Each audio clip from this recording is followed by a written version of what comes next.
Bem-vindos de volta, fãs fidedignos, eu sou Stephanie Spínola e hoje é dia de review, resumo, teorias, análises do episódio 5 de Lovecraft Country, Strange Case. Lembrando que esse vídeo tem spoilers, já que eu vou estar falando de um episódio já, né, no meio da temporada, aí faltou só 5 episódios para acabar a temporada agora. Então, se você não quiser tomar spoilers, assista esse vídeo após ver o episódio. E se você tiver interesse em assistir os outros vídeos que a gente já fez de outros episódios, vou deixar o link do número 1 aqui no card, e aí você pode ir assistindo nos relacionados também, beleza? Eu vou tentar fazer um resumo menor desse episódio, porque do último episódio eu me empolguei, porque tinha Indiana Jones, Goonies e tal.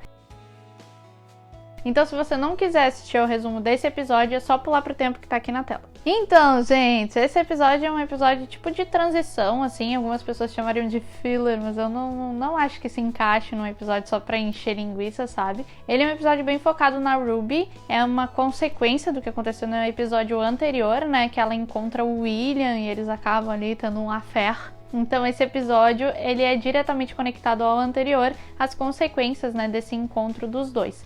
A Ruby acorda no corpo de uma mulher branca, ela se olha no espelho, ela não entende nada do que está acontecendo. Aí a gente já tem ela andando pelas ruas ali do sul de Chicago, onde ela acaba esbarrando num menininho, o menininho quase vai preso, né, porque a polícia entende que ele está tentando agredir ela de alguma forma. A polícia recolhe ela da rua e leva de volta para a mansão do William, para onde ela não quer voltar, né, que ela fugiu de lá. É muito interessante porque a gente vê ela se olhando no espelho e tal, mas a gente não vê ela saindo da mansão, ela fugindo da mansão, a gente já vê ela circulando ali pela rua, sem entender o que aconteceu, né? Isso fica um pouco mal montado e em algumas outras cenas também nesse episódio isso acontece bastante, né? Tanto na cena do elevador, quando ela tá sem a poção, pra ela se manter no corpo da Hillary, né? Que é o alter ego dela. Mas tem um problema aí de montagem nesse episódio que ficou algumas coisas por explicar e acaba gastando muito tempo em alguns momentos de transformação que não precisava acontecer. Então essa cena especificamente, né, a gente tem ela ali andando pela cidade sem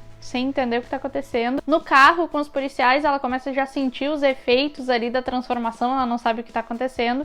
Então quando ela realmente entra na casa, o William ajuda ela a fazer a transformação, né, sair desse casulo e se tornar a borboleta Ruby. Então ele acaba explicando pra ela que essa é uma poção que eles desenvolveram nessa questão da metamorfose, ele e o Aaron Epstein, que é aquele cara que fazia os experimentos macabros na Winthrop House. Então ele conta que conheceu o Epstein quando ele ainda era um professor e incentivou ele a fazer esses estudos, enfim, ele vai contando um pouquinho de como foi, né, essa ligação entre ele e o Epstein e como que esses experimentos começaram e da onde que saiu essa ideia aí da metamorfose, né? Aí o William deixa uma poção em cima da cabeceira ali, perto da cama, e diz pra Ruby que ela pode escolher como é que ela quer passar o dia dela, né? O que ela quer fazer ali durante o dia, se ela quer permanecer sendo ela mesma ou se ela quer viver essa outra identidade e é só tomar aquela poção. Ela acaba escolhendo a segunda opção e passa um dia andando pela cidade e percebendo os privilégios que ela tem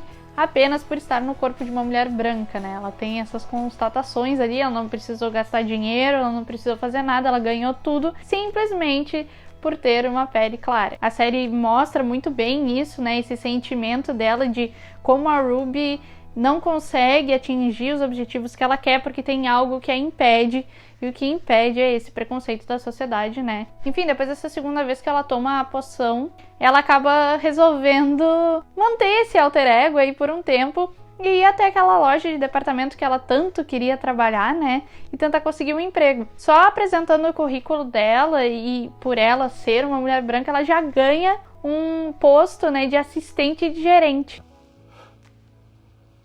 Então ela acaba sendo mais do que as vendedoras, né? Ela ganha um cargo de confiança ali logo de início, o cara nem conhece ela direito e ela já ganha esse cargo. Então o seriado vai te mostrando o tempo todo, né, essas vantagens que ela vai tendo na vida só por ser branca. E aí que ela começa meio que travar uma competição invisível com a Tamara, que é a outra menina, né, aquela menina que conseguiu o cargo que a Ruby tanto queria, né, que ela foi mais rápida, mandou o currículo e na sorte ela conseguiu o emprego. Mas conforme o episódio vai passando, essa competição acaba diminuindo e ela vai criando, né, também um apreço, tentando dizer pra menina que ela precisa ser sempre melhor, sempre acima da média, pra que de alguma forma ela consiga superar, né, as outras pessoas brancas que têm essa vantagem de ter a pele branca. Na saída do trabalho, em um desses dias que ela tá fingindo ser a Hillary, né, vivendo essa vida aí de mentiras, o William tá esperando por ela e é nesse momento que ele cobra um favor em troca daquilo ali que ele tá dando pra ela, né, deixando ela viver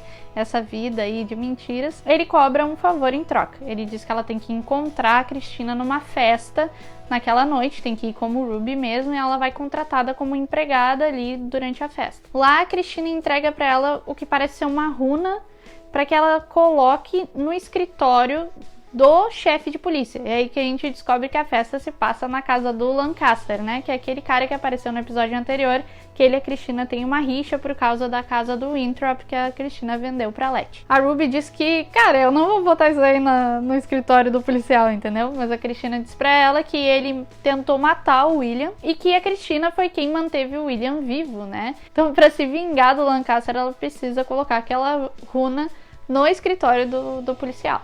Ela acaba fazendo isso, né, pra ajudar o William, enfim, nessa vingança, vai lá e coloca a runa, mas no momento que ela tá dentro do escritório, ela escuta um barulho, abre um armário e tem um cara preso com o pescoço cortado lá dentro.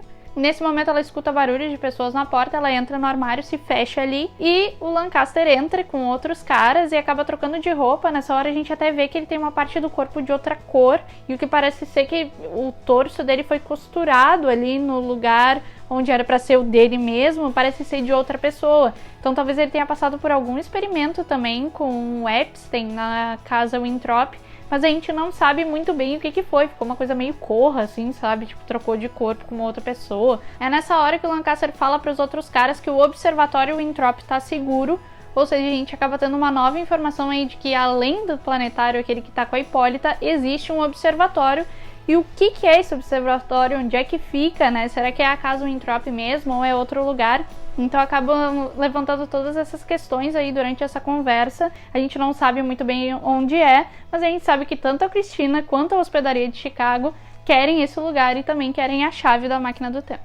Nessa hora aí a gente também não sabe como é que a Ruby foge daquele armário, enfim, como é que ela faz pra sair daquela situação, porque logo depois, a próxima cena já é ela transformada em Hillary, trabalhando na loja e tentando dizer pra Tamara, né, tu precisa melhorar, tu não pode cometer erros. Nessa hora, o chefe dela, o Paul Hooks, chega ali, pergunta se alguma coisa está acontecendo e ela, pra despistar, diz que a Tamara vai levar todo mundo pra uma festa no sul da cidade. Então, no fim do dia, todo mundo vai até lá. Nessa hora, a Ruby, durante a festa, acaba ficando um pouco deprimida. Acho que ela meio que percebe aquele ambiente em que ela tá vivendo, né?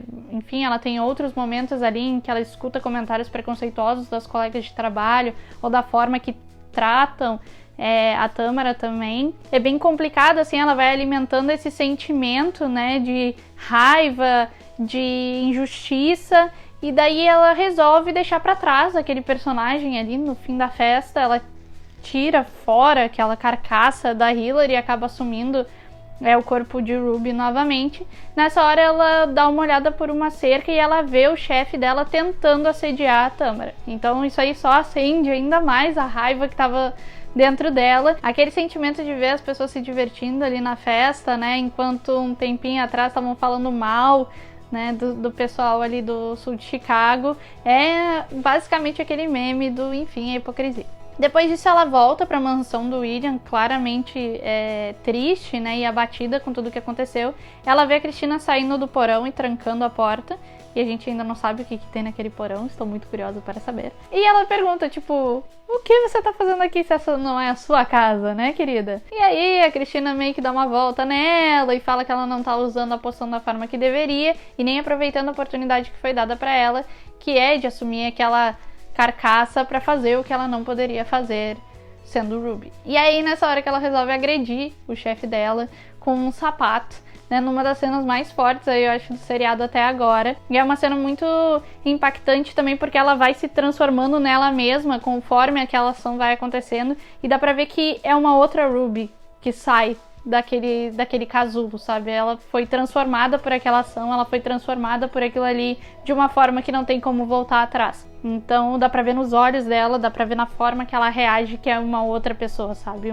Uma outra Ruby surgiu daquela situação e dá muito, muito medo do que acontece. Depois que então ela agride o chefe dela, ela volta na mansão pra esperar o William chegar, daí o William chega assim do nada, e aí que vem, né, a grande constatação que a gente já tinha falado no vídeo anterior, que a gente tinha certeza, mas agora é pra bater o martelo mesmo, que a Cristina é o William, né, a gente vê a transformação dela em William também, uma cena super bem feita, aliás, os efeitos desse episódio são muito bons, as cenas de transformações são muito, muito, muito boas mesmo, e aí a gente tem essa confirmação, e agora a gente vai ter que saber no episódio seguinte o que a Ruby vai fazer, né, com isso que ela acabou de descobrir. Já assim, o núcleo principal, né, já que o episódio se passou todo em volta da Ruby e a questão do William, Cristina e tal, o pessoal ali do núcleo principal também teve algum drama, mas o tempo de tela deles foi bem reduzido, né? Então a gente teve algumas informações interessantes também no pouco tempo sobre a trama principal ali, né? O andamento da questão das páginas do Titus Braithwaite, mas são informações legais também para trazer aqui. Primeiro, começando com o Montrose, ele toma uma surra do Tick quando o Tick percebe que ele matou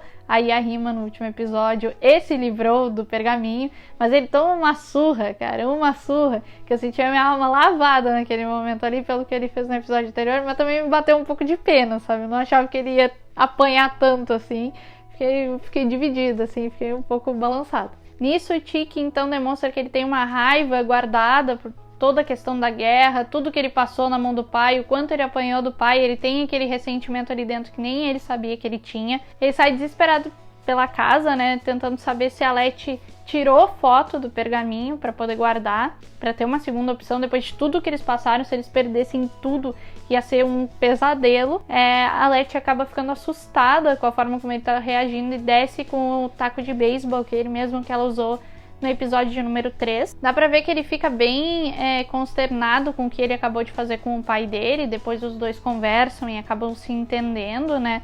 Ele acaba também abrindo o coração e contando pra ela sobre a Jihá, que é essa personagem que vem aparecendo aí desde o primeiro episódio. Ela aparece naquele pesadelo que ele tem com a princesa de Marte, com os monstros e tal. Ela também aparece no episódio de número 2, ali durante o pesadelo que ele tem também dentro da casa dos Braithwaite.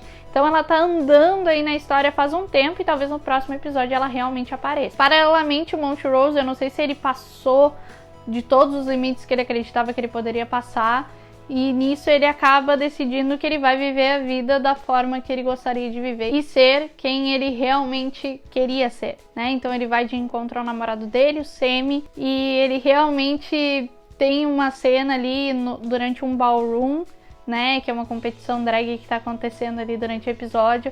Ele tem uma cena que dá pra ver que ele lava a alma, assim, ele realmente se aceita e os dois se beijam. É uma cena muito legal, é um arco muito legal, me fez odiar o Montrose um pouco menos. Aí então, paralelamente, a Letty fala pro Tick que realmente tirou fotos, né, do pergaminho. Ele começa a analisar aquilo, ele usa como base também, dentro do anel dele tem 3 letras que ele acredita que são as iniciais dele, e também uma palavra em um dos pergaminhos ali que significa proteção. Então ele tem algumas letras para tentar decifrar. Ele vê que tem também alguns caracteres em chinês também no meio daquela história toda. Enfim, sem a Yarima fica muito difícil fazer essa tradução. Mas depois que ele dorme e sonha com a ancestral dele e vê que ela tem um livro nos braços, a gente já tem aí uma ideia de que talvez a própria ancestral dele tenha roubado o livro dos nomes e que alguém mais próximo saiba onde ele tá. Depois disso, ele acaba conseguindo traduzir uma parte do pergaminho e descobre uma palavra ali, enfim, que parece ser um código que fica Dai, mas a gente não sabe se realmente significa o que tá ali no papel, né? Ou se tem alguma outra tradução, enfim, alguma outra parte na hora ali durante o episódio não mostra completamente, mas é algo que tá ligado a Jihá, e ele acaba ligando pra ela de novo, lá pra Coreia, e ela diz se ele agora acredita nela. Então, assim, várias perguntas surgiram aí nesse meio do caminho. Quem ela é? Como ela sabia que ele era um Braithwaite? Por que ela encontrou o Tick no meio de uma guerra? Então, assim, tem um monte de coisa aí que precisa ser explicada para o próximo episódio. Se abriram várias perguntas, né? Se abriram várias possibilidades. e eu tô muito curiosa pra saber o que vai acontecer. Então, tirando todo esse arco aí envolvendo a Jihai, que provavelmente vai ser desenvolvido no próximo episódio, a gente teve um monte de informação, né, durante o Strange Case, mas ele foi basicamente um episódio de transição, né? Então era pra amarrar algumas pontas soltas, tipo, William e Cristina são a mesma pessoa. O que o Lancaster tá envolvido na questão do Winthrop, e amarrando essas pontinhas, assim, que existe algo mais que a gente não tá sabendo em relação às hospedarias, em relação a esse conflito entre a Cristina e os Lancaster, e em relação ao observatório, que a gente nem sabia que existia. Então ele vai trazendo algumas coisas, mas também abriu um monte de pergunta aí, né? Dentre todos os episódios lançados até agora, esse foi o que eu achei mais fraco. Acho que é porque a trama principal não evoluiu quase nada, né? A gente teve algumas coisinhas ali do Tiki e da Letty tentando decifrar o pergaminho. Surgiu alguma coisa que a gente não sabe o que é e só vai saber no episódio posterior. Como eu falei ao longo do resumo, tem algumas cenas que eu achei que ficou mal montado e que faltou um pouco de explicação. Por exemplo, quando ela toma a poção e começa a perder o efeito durante a entrevista de emprego e ela entra num elevador de carga e simplesmente acaba. A gente não sabe como é que ela se livrou daquilo ali, sabe? Fica um negócio meio assim por cima.